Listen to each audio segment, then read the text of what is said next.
بسم اللہ الرحمن الرحیم وما أدراك ما هي نار حامیہ، اور آپ کو کس چیز نے بتایا حاویہ کیا ہے؟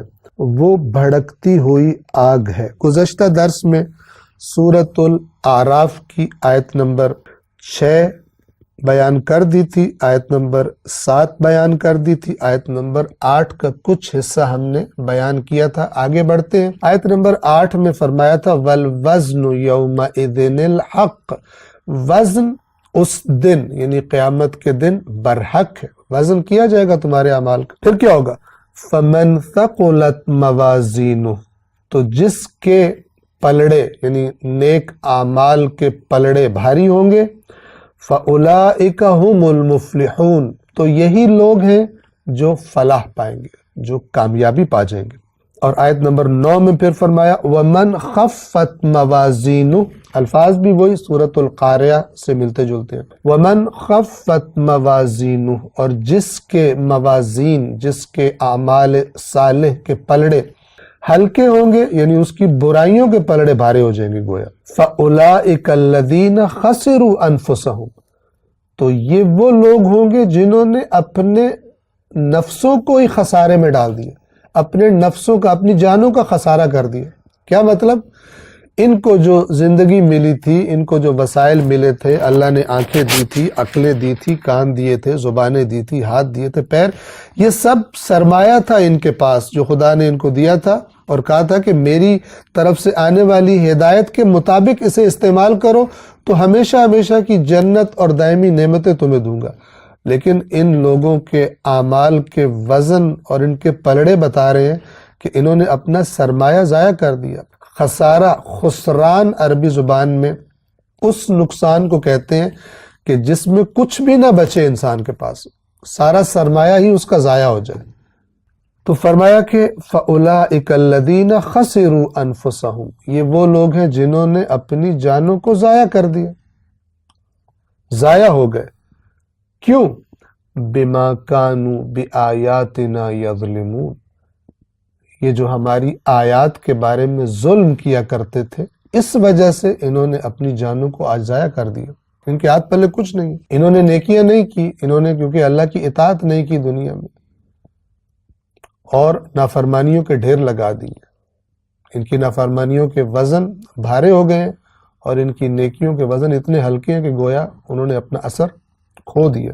سبب کیا ہے؟ ہماری آیات کے بارے میں ظلم کرتے تھے۔ اللہ کی آیات کے ساتھ کیا ظلم ہے کہ اللہ کی آیات آ کر انسان کو نصیحت کرتی ہے، اس نصیحت کو نہ ماننا اور اپنی مرضیاں کرنا، اپنی خواہشات کے پیچھے چلنا، یہ ظلم ہے، اور یہ در حقیقت اپنے اوپر ظلم ہوتا ہے۔ جیسے خداوند عالم فرماتا ہے کہ وَمَا ظَلَمُونَا، انہوں نے ہم پہ کوئی ظلم نہیں کیا، وَلَكِنْ كَانُوا أَنفُسَهُمْ يَظْلِمُونَ، لیکن در حقیقت وہ جو ظلم کرتے تھے اپنے ہی نفسوں پر ظلم کیا کرتے تھے، چونکہ اپنے اعمال کا نتیجہ انہوں نے بھگتنا تھا۔ اللہ پر، اللہ کی آیات پر حقیقت یہ ہے کہ کوئی ظلم نہیں کرتا، بلکہ اصل ظلم انسان اپنے حق میں کرتا ہے۔ یہ قرآنی تصور ہے قیامت کے دن کا، وزن کیا جانا۔ ہمارے جو ہم نے اپنے دین اسلام کے الگ الگ ٹکڑے کر لیے سب نے، اور ہر کوئی فرقوں میں بٹ گیا، اور ہر فرقہ قرآن کے فرمان کے مطابق فَتَقَطَّعُوا أَمْرَهُمْ بَيْنَهُمْ زُبُرًا، انہوں نے کاٹ لیا، ٹکڑے ٹکڑے کر لیا اپنے امر کو، یعنی جو دین اللہ کی طرف سے ان کے پاس آیا تھا، جس نے انہیں اکٹھا رہنے کا حکم دیا تھا، ایک امت رہنے کا حکم دیا تھا، اس کو انہوں نے ٹکڑے ٹکڑے کر لیا، اور اب ہر گروہ، ہر فرقہ، کل حزب، ہر جماعت، ہر حزب، ہر گروہ بما لدیہم فرحون، جو کچھ ان کے پاس ہے اس پر خوش، اور کہتے ہیں کہ مثلا ہمارے علاوہ کوئی جنت میں نہیں جائے گا۔ اب اس طرح کے جو افراد ہیں، عوام، جس طرح بنی اسرائیل تورات کی باتوں کو چھوڑ کر سمجھتے تھے تورات میں یہ لکھا ہے بس ہم نے جنت میں جانا ہے، باقیوں نے جہنم میں جانا، اور کوئی جنت میں جا نہیں سکتا۔ اس قسم کی ملتی جلتی باتیں قرآن مجید سے ہٹ کے قیامت کے دن کا مثلا ایک تصور، کہ جو تصور تو کیا ہے، لطیفہ ہے، لیکن یہ لطیفہ بہت سارے عواموں کے لیے حقیقت کا مقام رکھتا ہے۔ وہ کیا ہے؟ کہ جب قیامت کا دن آئے گا تو اللہ، یہ جھوٹ ہے، یہ آپ کے ذہنوں میں رہے کہ یہ غلط اور باطل تصور ہے، حقیقت وہی ہے جو اللہ نے قرآن مجید میں بیان کر دی، اور ہم نے آپ کی خدمت میں سورۃ القاریہ کی آیات بھی اور یہ سورۃ الاعراف کی آیات بھی بطور مثال پیش کی ہیں کہ قرآن قیامت کے دن بتاتا ہے کہ اعمال وزن کیے جائیں گے، نیکیاں اور برائیاں تولی جائیں گی۔ غلط تصور کیا ہے کہ قیامت کا دن ہوگا اور سب جب پیش ہو جائیں گے اللہ کے سامنے تو اللہ تعالیٰ فرمائے گا کہ جو کسی دین کو نہیں مانتے، کسی نبی کو نہیں مانتے، ان کو ایک طرف کر دو، اور نبیوں کے ماننے والوں کو ایک طرف کر دو۔ تو یہ دو گروہ میں بڑھ جائیں گے سارے اہل محشر، اور اللہ کہے گا جو انبیاء کو نہیں مانتے ان سب کو اٹھا کے جہنم میں پھینک دیا جائے گا۔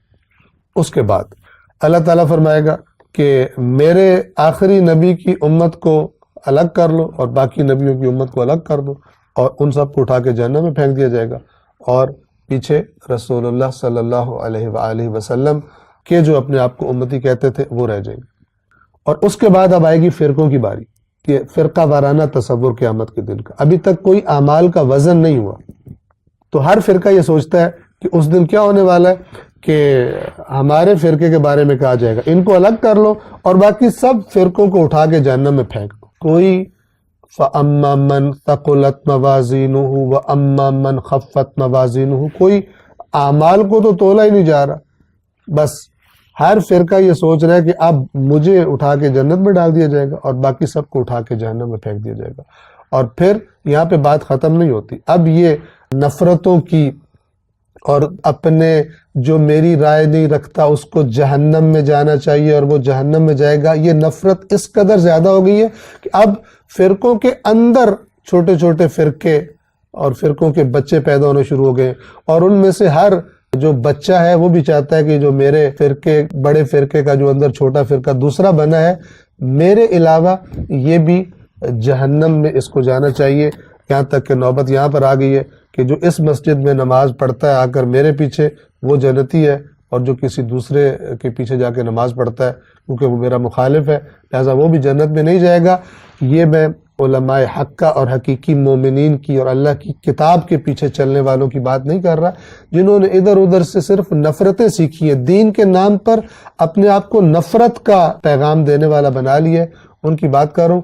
وہ سوائے اپنے کسی کو جنت میں جاتا ہوا دیکھ بھی نہیں سکتے، اور خدا جانے کس طرح اپنے آپ کو اس رحمت للعالمین نبی کے ساتھ منسوب کرتے ہیں کہ جو اس پر بھی راتوں کو بے چین رہتے تھے اور دعائیں مانگتے تھے اور تڑپتے تھے اور اللہ کی بارگاہ میں رو رو کر دعائیں مانگتے تھے کہ یہ لوگ جہنم میں نہ جائیں۔ وہ مشرک کہ جو ان کو اذیتیں دیا کرتے تھے، ان کے راستے میں کانٹے بچھایا کرتے تھے، ان کی جنت کے لیے تڑپ رکھنے والا نبی کہاں، اور وہ افراد کہاں کہ جو اپنے علاوہ کسی اور کو جنت میں جاتا ہوا برداشت کرنے کے لیے بھی تیار نہیں ہے۔ قرآنی تصور قیامت کا اعمال کا تولا جانا ہے، اور غلط تصورات وہ سارے تصورات ہیں کہ جو قرآن کے بتائے ہوئے تصور کے ساتھ فٹ نہ بیٹھتے۔ السلام علیکم ورحمۃ اللہ وبرکاتہ۔